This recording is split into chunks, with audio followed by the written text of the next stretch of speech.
ভগবান কোথায়? কোথায় পাই তাকে? কখনো দেখিনি তো তাকে। তবে তার অনেক কথা শুনেছি লোকমুখে। যার সঙ্গে আমার পরিচয় নেই, কি করে স্মরণ করি তাকে? বাঙালি বলে আমার গর্ব হয়। এই বাংলায় আবির্ভূত হয়েছিলেন এক ভগবান। জাত্যাভিমানে তিনি বাঙালি ভগবান। কে না জানে তাকে? কে না প্রশংসা করে তাকে? কে না মুগ্ধ হয় তাতে? কার হৃদয়ে তিনি উকি উকি ঝুঁকি দেননি বলুন তো? সবার হৃদয়ে তিনি সদাই ভাস্কর। কেউ জানে, কেউ বা আবার জানেও না। কবি, সাহিত্যিক, নাট্যকার, গীতিকার, গায়ক, চিত্রশিল্পী, নৃত্যশিল্পী, জাতি ধর্ম নির্বিশেষে সবাই মজেছেন তার রূপে গুণে প্রেমে আর নিত্য আচার ব্যবহারে। এই দেখুন না, ওই পাড়াগাঁয়ের শ্যামলা মেয়েটি, কোনোদিন সে কারোর দিকে চোখ তুলে দেখেনি। তাকে দেখে হা করে তাকিয়ে আছে। কাকে দেখে? সে ভগবানকে দেখে। তাকে দেখে হা করে তাকিয়ে আছে, যেন চেনা চেনা লাগছে। কোথায় যেন দেখেছে তাকে।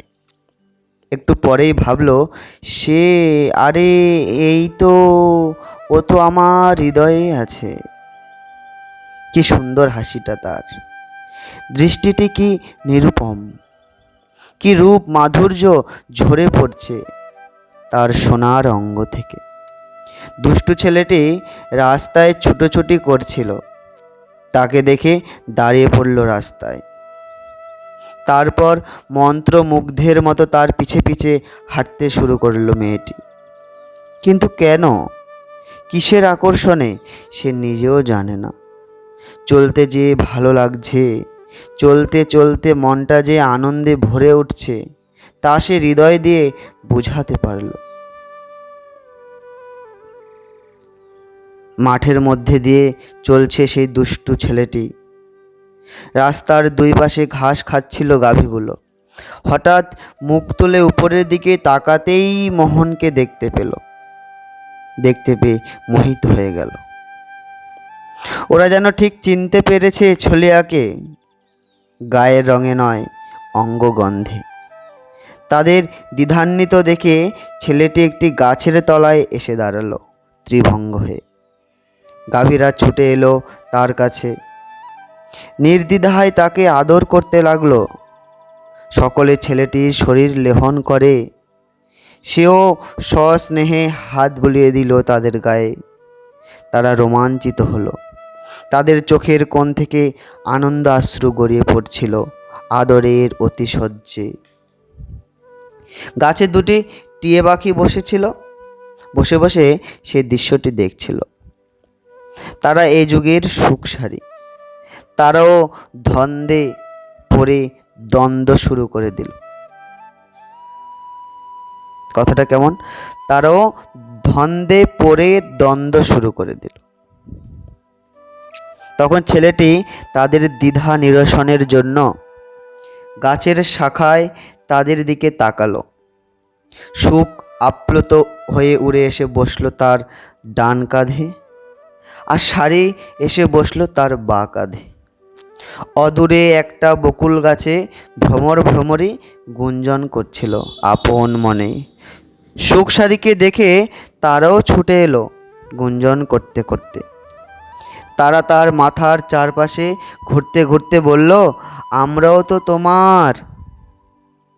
আসলে সে সকলের মনের মানুষ, সকলের হৃদমাঝারে অধিষ্ঠিত দেবতা। হতে পারে অঘোষিত ভগবানও। সে সকলের, আর সকলে তার। চিনতে পারলেন না তো দুষ্টুটিকে? আরে ও যে আমাদের নিমাই, ওই নবদ্বীপের নিমাই। কেউ ভালোবেসে বলে গৌর, বা কেউ বলে গোরা, কেউ সম্মান করে বলে মহাপ্রভু। যার যা প্রাণ চায় মনের মতন করে সম্বোধন করে তাকে, তাতেই সে খুশি। ইনি বলে কি না, তোমাদের সকলের সঙ্গে আছি 24 ঘন্টা 365 দিন, তোমরা কখনো আমার হারা নও। তোমাদের সুখে আছি, দুঃখে আছি, শোকে আছি, অভাবে আছি, স্বভাবে আছি, শান্তিতেও আছি, অশান্তিতেও আছি, প্রেমেও আছি, অপ্রেমেও আছি, মায়ায়ও আছি, অমায়ায়ও আছি, সদা আছি, তোমাদের কাছেই আছি।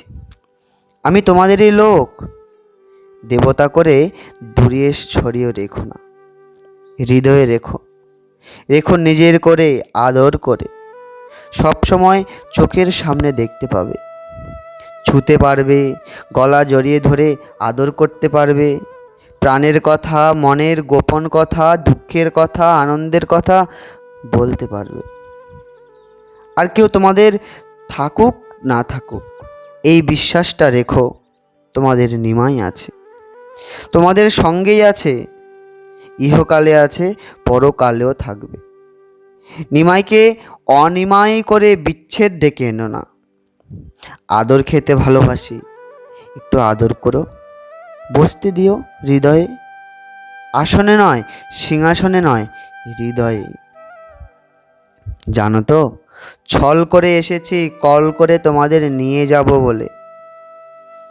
এই কথা তোমাদের দাড়িওয়ালা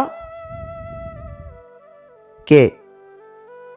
ওই যে দাড়িওয়ালা, আরে শান্তিপুরের সাধু, কি যেন নাম, অদ্বৈত আচার্যকে আগের থেকেই বলে রেখেছি। কলটা কি বুঝতে পারলাম না তো? ও পারলে না বুঝি? তা শোনো, কলটা হচ্ছে, আমার সুন্দর নিকুঞ্জ মন্দির আছে ব্রজ নিকেতনে, মানে বৃন্দাবনে। শ্রী রাধার কুঞ্জ সেবায় নিয়োজিত করব তোমাদের সকলকে, রাসে নিয়ে যাব তোমাদের। আচ্ছা নিমাই, কি করে যাব? আমাদের তো ভজন নেই। আরে ভজন নেই তো হয়েছেটা কি, তোমাদের নিমাই আছে তো। সব সময় ভাববে আর বলবে আমাদের নিমাই আছে, তাহলেই কুঞ্জে যেতে পারবে, সেবা অধিকার পাবে, হেসে হেসে রাসে যেতে পারবে। কি বিশ্বাস হচ্ছে না?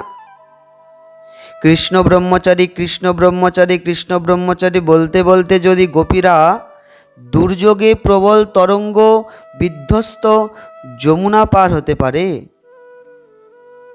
পায়ে হেঁটে, তোমরা নিমাই আমাদের, নিমাই আমাদের, নিমাই আমাদের বলতে বলতে কুঞ্জে যেতে পারবে না কেন? রাসেই বা যেতে পারবে না কেন? তোমরা বুঝতে পারছো না, আমি তোমাদের ভালোবেসে ফেলেছি। তোমরা জানো না, আমার ভালোবাসায় কোনো ছাড়াছাড়ি নেই। আমি যেখানে যাই, যেখানে থাকি, সেখানেই তোমরা অবাধে যেতে পারবে। শুধু আমার উপর ভরসা রেখো, স্মরণ করো, আমি তোমাদের জন্যই এসেছি। মহাপ্রভু এসেছেন, তিনি সবাইকে আপন করে নিয়েছে, কিন্তু আমরাই তাকে আপন করতে পারলাম না। গৌর প্রেমে সবাইকে ভাসিয়েছেন কেঁদে কেঁদে, জীবের দুঃখ দুর্দশা দেখে তিনি এসেছেন, কিন্তু আজ মনে হচ্ছে কলিহত জীব, যারা মহাপ্রভুকে জানতে পারেনি, মহাপ্রভুকে চিনতে পারেনি, মহাপ্রভুকে বুঝতে পারেনি, মহাপ্রভুকে একটা সামান্য মহাপুরুষের স্থানে, মহাপুরুষের জায়গায় বসিয়েছেন, তার থেকে মনে হচ্ছে যে ধর্ম বিনাশের দিকে চলে যাচ্ছে।